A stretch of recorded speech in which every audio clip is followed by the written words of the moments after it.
Hello बच्चों, कैसे हो आप लोग? तो कैसे हैं आप लोग? आई होप बेटा आप सभी अच्छे होंगे, अपने घर पर सेफ होंगे। तो आपके भैया आपके लिए फिर से आ गए हैं। जी हाँ, पीछा नहीं छोड़ूंगा आपका। मेरा पीछा ना मैं छोड़ूंगा सोनिए, पीछा ना मैं छोड़ूंगा सोनिए, भेज दे चाहे जेल में। सर आपके लिए मैं क्या लेके आऊँ की बार, जैसे कि मैंने आपको वादा किया था जो भी हमारे क्लास 10th के बच्चे हैं कि उनके लिए मैं चैप्टर 1 से लेके जितने भी आपके सिलेबस में चैप्टर हैं अकॉर्डिंग टू 2023-24 सिलेबस जो आपके बोर्ड एग्जाम में आएंगे, मैं उनको आपको पूरा रिवाइज कराने वाला हूँ। जी हाँ, ये फास्ट 15 बैच की बात हो रही है कि 15 मिनट के अंदर कैसे मैं आपको चैप्टरों को समझाऊंगा। सुनने बेटा बात ध्यान से। चैप्टर 1 का नाम क्या बेटा? रियल नंबर, हिंदी में बोलते हैं वास्तविक संख्याएं। अब सर वास्तविक संख्या होती क्या है, इनको समझने के लिए हमें पहले जाना पड़ेगा फ्लैशबैक में। तो आइए आम जिंदगी पर। पढ़ाई करते करते थोड़ा टीवी देख लूं। चिंटू के पापा। ये है आम जिंदगी। मॉम, मैं टीवी देखते देखते थोड़ी पढ़ाई कर लूं। चिंटू के पापा। क्या हुआ?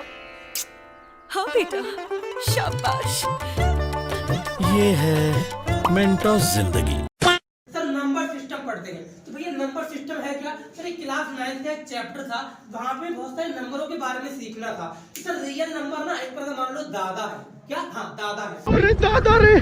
सर दादा है तो ये सारे इसके बच्चे हैं, तो पहले बच्चे को समझेंगे फिर दादा पर आएंगे। तो आइए पढ़ते हैं इनके पोतों के बारे में। तो क्या क्या लिखा है? सर नंबर सिस्टम के अंदर हमें बहुत सारे नंबर के बारे में जानना जो बहुत जरूरी हो जाता है। जैसे sir natural number, whole number, integers, even number, odd number, prime number, composite number, rational number और irrational number. Last one is real number. Sir इसका मतलब क्या है भैया? मतलब समझने के लिए तो आपको हमें बहुत डीपली पढ़ाना पड़ेगा, लेकिन ये मतलब ना क्लास 9 की प्रॉपर वीडियो अपलोड है हमारे यूट्यूब पर, आप वहां से देख सकते हैं। लेकिन काम की बात समझने में भाई, काम की बात क्या बेटा?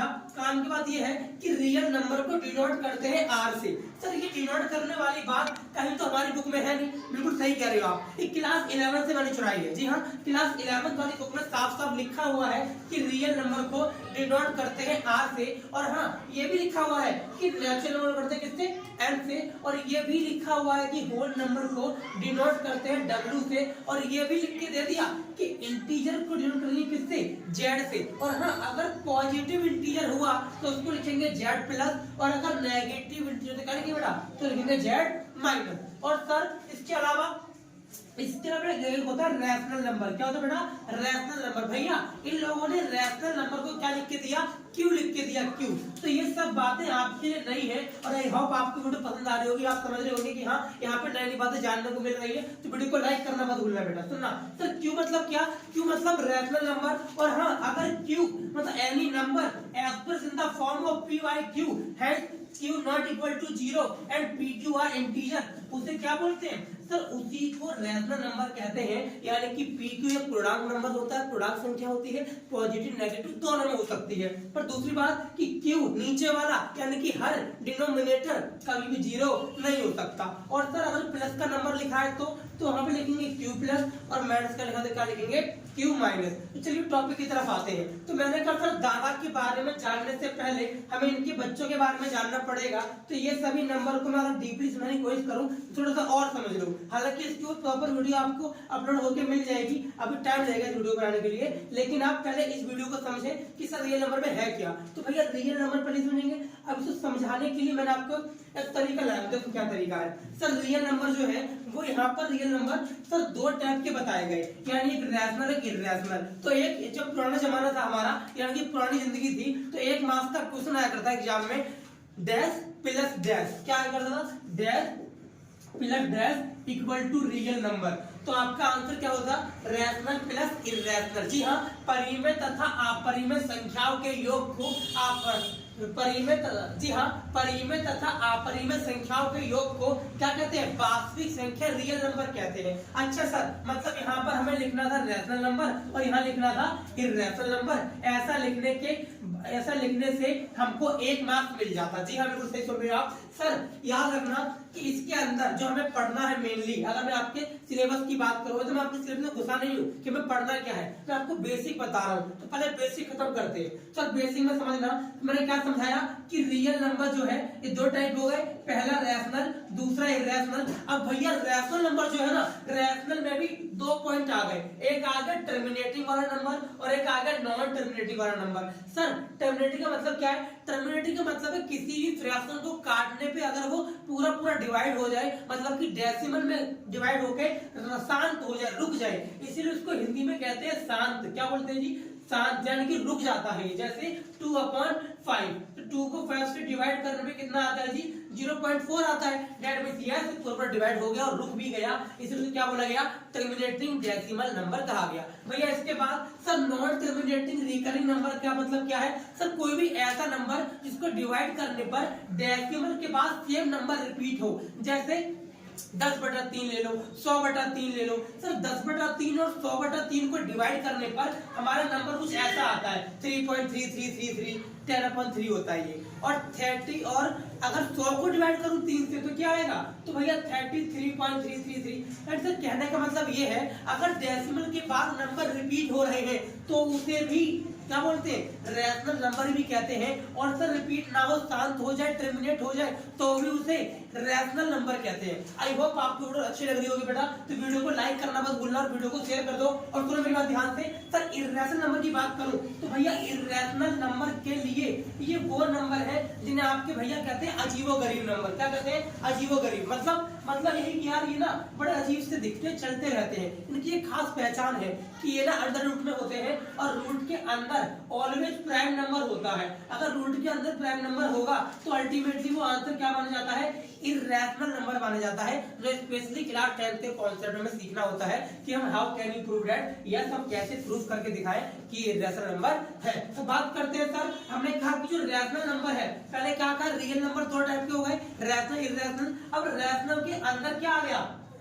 इंटीजर और फ्रैक्शन। और इंटीजर भी दो टाइप के हो गए, एक नेगेटिव और एक पॉजिटिव। जो पॉजिटिव है उनको नाम दे दिया होल नंबर का। जी हाँ, मैं यही की सारी कहानी यहाँ पर आपको ब्रीफली समझाने की कोशिश कर रहा हूँ, ताकि अभी तक हम चैप्टर में घुसे नहीं है। अभी तक मैं आपको बेसिक बता रहा हूँ कि रियल नंबर होता क्या है, इसकी उत्पत्ति कहाँ से हुई। तो इसकी उत्पत्ति कहाँ से हुई थी? रैशनल प्लस इर्रेशनल को मिलाकर दादा बने। पहले ये छोटे छोटे बच्चे थे। अब भैया क्या करना है? सर होल नंबर में दो टाइप के नंबर आएंगे। जीरो आएगा, पता होना चाहिए आपको कि होल नंबर वो नंबर जीरो से स्टार्ट होते हैं, यानी कि यहाँ पर जीरो आएगा। और आएंगे नेचुरल नंबर। क्या आएंगे जी?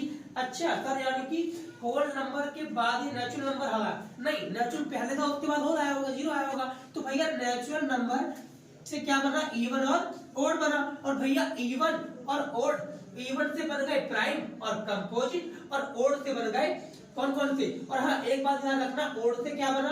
ओड से भी प्राइम कंपोजिट बने। लेकिन याद रखना जो वन है बेटा, वन वो ना तो प्राइम नंबर माना जाता है और ना ही कंपोजिट नंबर माना जाता है। और आपको यही नहीं पता अभी तक कि प्राइम नंबर और कंपोजिट नंबर क्या होता है।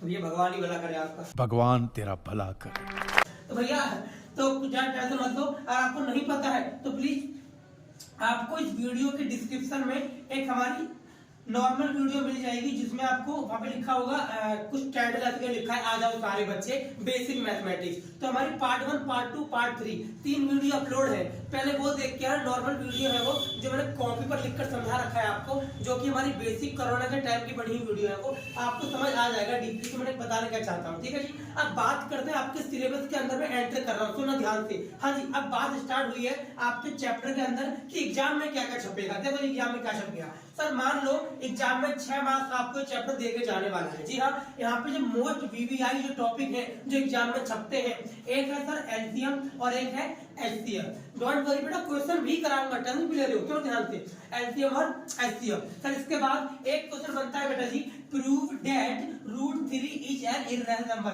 सर ये जरूरी है ये वाला एग्जाम में आएगा? नहीं बेटा, मैं तो बताना चाह रहा हूँ, असल में मान लो मिड टर्म में आया था और हर बार ज्यादातर ही आता है। लेकिन हाँ, वो कुछ भी पूछ सकते हैं, √3 पूछ लेंगे, √5 पूछ लेंगे, √7 पूछ लेंगे, मतलब ऐसा नंबर ही पूछेंगे जिसमें रूट के अंदर प्राइम नंबर लिखा होगा। प्राइम नंबर वो नंबर होते हैं जिसका ओनली वन फैक्टर होता है एक्सेप्ट वन के अलावा। सर इसके अलावा सुनने की बात ध्यान से, तो 3 मार्क्स का कुछ देखे जाएगा एलसीएम और एचसीएफ का टॉपिक। और भैया 3 मार्क्स में देखे जाएगा ये वाला टॉपिक जो कि 100% फिक्स है, एग्जाम में छपना ही छपना है। हाँ जी, एग्जाम में छपेगा ही छपेगा ये वाला टॉपिक। क्या नाम है इसका? Prove that √3 is an irrational number. हमें ये प्रूव करना पड़ता है कि क्या √3 नंबर है। मैं आपको समझाऊंगा कैसे होता है, डोंट वरी अबाउट इट। और सर इसके अलावा इन दोनों के बेस पे यहाँ पे फॉर्मूला निकल कर आ रहा है जो कि चैप्टर के अंदर, ये फॉर्मूला नाम क्या है जी? Product of 2 number equal to HCF into LCM. ठीक है जी। तो इस फॉर्मूले को अप्लाई कैसे करना है ये भी आपको सिखाने वाला हूँ अभी, सुनो ध्यान से। 1.1 का क्वेश्चन नंबर 4 बिलोंग करता है इस फॉर्मूले से, ठीक है जी, आपके नई बुक के हिसाब से बताओ बेटा। और हाँ, जो ये वाला कॉन्सेप्ट है एलसीएम एचसीएफ का, ये भी 1.1 के क्वेश्चन 1-2 में खत्म हो जाएगा। और जो ये वाला क्वेश्चन है आपका, जो ये वाला कॉन्सेप्ट है, एक दूसरी बात का जो कॉन्सेप्ट है ये पूरा 1.2 से बिलोंग करता है। तो डोंट वरी, हम करने वाले हैं क्या कि 1.1 1.2 कैसे इन्हें समझना है, तो आइए समझते हैं। हाँ जी, सुनिए ध्यान से बेटा, कैसे हमें नंबर लेने हैं। तो चल 6 मार्क्स के लिए मैं आपको 3 मार्क्स का पहले बता दूं कि चलो 3 मार्क्स की तैयारी करते हैं हम, जो हम पढ़ेंगे बेटा एचसीएफ और एलसीएम। सर एचसीएफ बोले तो हाईएस्ट कॉमन फैक्टर, एलसीएम बोले तो लीस्ट कॉमन मल्टीपल या फिर लोएस्ट कॉमन मल्टीपल। सर इसको अंग्रेजी में कहा गया एचसीएफ को हिंदी में कहा गया मासा और इसे कहा गया लासा, ठीक है। लासा मान देख के घबराना मत, ये लासा मान बोल जाओ, एलसीएम और एचसीएफ याद रखना। देखो सर क्वेश्चन आपकी बुक का उठाया मैंने, जो कि हाँ जो नई बुक के हिसाब से क्वेश्चन नंबर 1 का 5वां पार्ट है 7429। आपको याद ही रखना है, अगर आपको ये कहा गया कि प्राइम फैक्टर निकालने, क्या बोला गया, प्राइम फैक्टर निकालने हैं, ये ऐसा कहा गया प्राइम फैक्टराइजेशन मेथड की हेल्प से इसके फैक्टर निकाल, तो सर इसको इतनी खतरनाक लैंग्वेज का मतलब एलसीएम ही होता है, बात खत्म। तो जो भी नंबर दिया जाएगा उसका जस्ट एलसीएम लेने का और एलसीएम लेने के बाद उसको सॉल्व करने का, और सॉल्व कर जो भी आएगा इन सभी का मल्टीप्लिकेशन ही क्या है, एलसीएम है, बात खत्म। और सर नॉर्मली अगर और ये सच्चाई है बहुत बड़ी, अगर ऐसा क्वेश्चन होगा, इस चैप्टर का क्वेश्चन होगा, तो इसके जो भी यहाँ पर आते हैं इसे फैक्टर बोलते हैं। और सच्चाई ये है कि फैक्टर जितने भी आएंगे वो सारे प्राइम नंबर ही आएंगे। देख लो यहाँ पर 17, 19 और 23, ये मैंने आपकी बुक का अगला क्वेश्चन लिया, 2, 3, 5, 17, ये ऑल आर प्राइम नंबर, ठीक है जी। आगे बात करते हैं क्वेश्चन नंबर 2 के सेकंड पार्ट की। जी हाँ, ये आपके एनसीईआरटी से बिलोंग कर रहा है बेटा। वहां पर एक क्वेश्चन क्या लिखा है कि 510 और 92 का एलसीएम भी निकालो, एचसीएफ भी निकालो, और इन दोनों को निकालने के बाद इसको वेरीफाई भी करो। भैया वेरीफाई मतलब, बेटा वेरीफाई का मतलब है जो यहाँ पर एक फॉर्मूला पढ़ने वाले थे, मैं बताया था अभी, कौन सा याद करो, product of 2 number equal to HCF into LCM, तो उसको अप्लाई करना है। भैया पहले क्या करूंगा, बेटा याद रखना, जब भी ऐसा क्वेश्चन आए 2 नंबर देके या 3 नंबर देके आपको कहे एलसीएम भी निकालना है और एचसीएफ भी निकालना है, तो आपका काम क्या होगा, सर हमारा काम होगा अलग अलग एलसीएम। जी हाँ, आपको अलग अलग एलसीएम लेना पड़ेगा। भैया 510 का अलग एलसीएम लिया और 92 का अलग एलसीएम लिया। सर एचसीएम पे क्या होगा बेटा जी, दोनों के फैक्टरों में, यस दोनों के फैक्टर्स में जो भी आपको कॉमन दिखे, जो भी आपको एक जैसा दिखे, वही क्या होता है, वही आपका हाईएस्ट कॉमन फैक्टर होता है। जिसका मतलब ये हुआ वो हाईएस्ट से हाईएस्ट नंबर क्या हो सकता है जो इस नंबर को डिवाइड कर दे। आगे बात समझ। सर इसी तरह जो लोएस्ट नंबर है वो क्या होगा, सर यानी कि एलसीएम के लिए क्या करते हैं, लीस्ट कॉमन निकालते हैं, ठीक है, क्या निकालते हैं, लीस्ट कॉमन मल्टीपल निकालते हैं। सुनना ध्यान से, सर 510 जो है क्या है, 2 इंटू 3 इंटू 5 इंटू 17, इस फैक्टर को मैंने यहाँ पर साथ में लिख दिया। सर इसी तरह से आपने 92 को भी यहाँ पर ऐसे एज अ फैक्टर लिख दिया। अब तो ध्यान देखिए, सर एचसीएफ जो है भैया 510 और 92 कितना आ रहा है, 2 आ रहा है। क्या से, सर देखो ना, इस वाले फैक्टर में भी 2 है और नीचे वाले फैक्टर में भी 2 है। क्या 2 दोनों में है, यस 2 दोनों में है। अगर 2 दोनों में हुआ तो अब क्या बोलेंगे, यस यहाँ पर हाईएस्ट कॉमन फैक्टर एलसीएम कितना हो गया जी, 2 हो गया। और भैया एलसीएम कैसे पता लगाएंगे, एलसीएम में याद रखना, जो भी पहले इसको लिखना इस फॉर्म में, 2 की पावर 1, 3 की पावर 1, 5 की पावर 1 इंटू 17, इसको लिखना है ऐसे, 2 की पावर 2 इंटू 23 की पावर 1। अब आपको क्या देखना है, अब आपको ये देखना है जो सबसे बड़ा उसको ले लो, मतलब सर यहाँ भी 2 है और यहाँ भी 2 है, तो क्यों पे लूँ कौन सा, सर नहीं तो कंफ्यूज रहता हूँ हमेशा। डोंट वरी यार, बताता रहा हूँ सर, कंफ्यूज कभी नहीं हो गया, कुछ नहीं करना।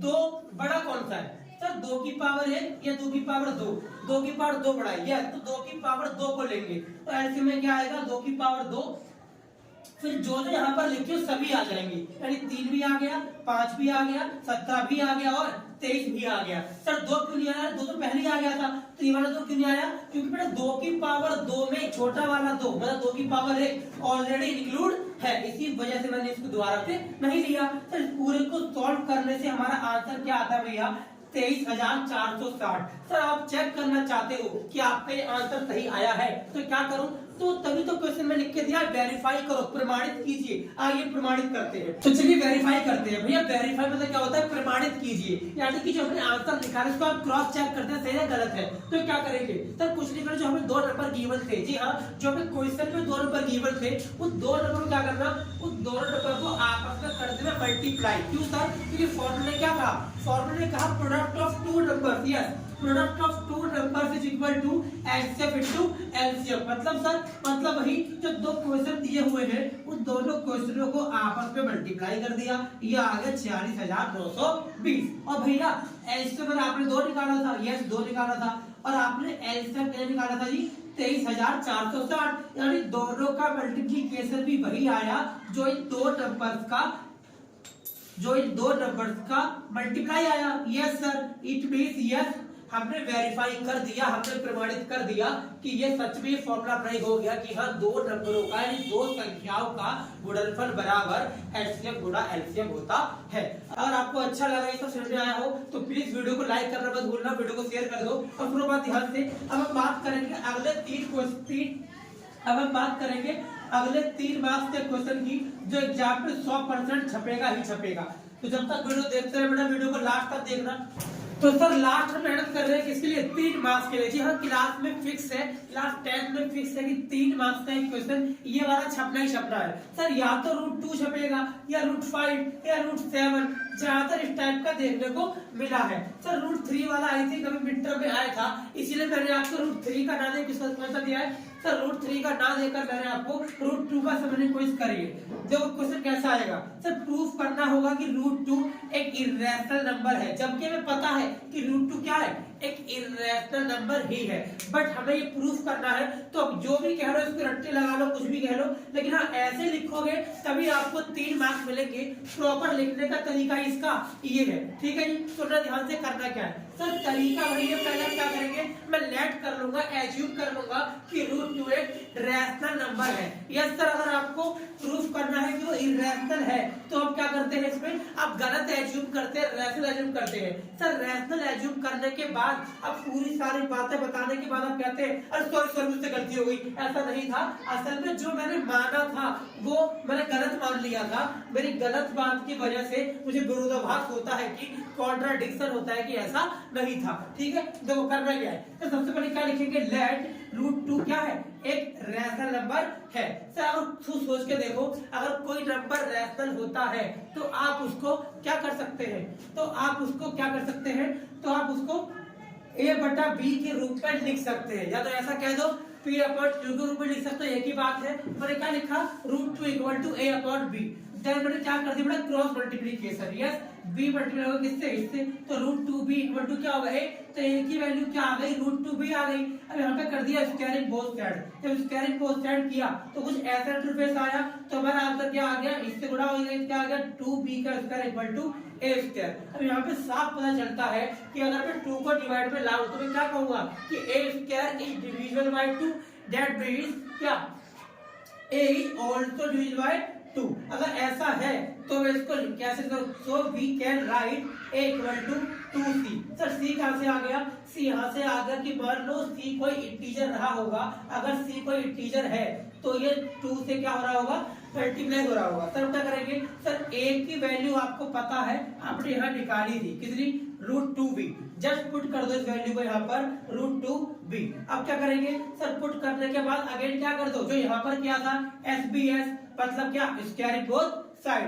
स्क्वायरिंग करने के बाद क्या हुआ, √2 का स्क्वायर और 2c का स्क्वायर, तो 2c का स्क्वायर बन गया 4 और √2 से स्क्वायर से रूट कट गया, क्या बन गया, 2b का स्क्वायर। जब यहाँ से मैंने b² निकाल कर आया तो सर आ गया b² = 2c², मतलब कि 2 टीचर आ गए और 2 से 4 कट गया, तो ये आ गया। अब यहाँ पे बोल सकता हूँ, अगर 2 को डिवाइड में लाऊं तो क्या कहूंगा, तो ये कहूंगा b² is divisible by 2, that means कि b is also divisible by 2, ठीक है जी। सर ऐसा होने के बाद क्या हुआ, देयरफॉर a b है, यानी कि a और b के पास एटलीस्ट कम से कम केवल 2 ही है एज अ कॉमन फैक्टर। इसका मतलब ये हुआ कि ये रैशनल नंबर हो ही नहीं सकता, क्या हो सकता है, ये इर्रेशनल ही होगा। मैंने क्या लिखा, but this contradiction the fact that a and b एवियर क्या है, कोप्राइम है, और कोप्राइम का मतलब होता है जिसके अंदर कॉपर क्या हो, केवल बनी हो।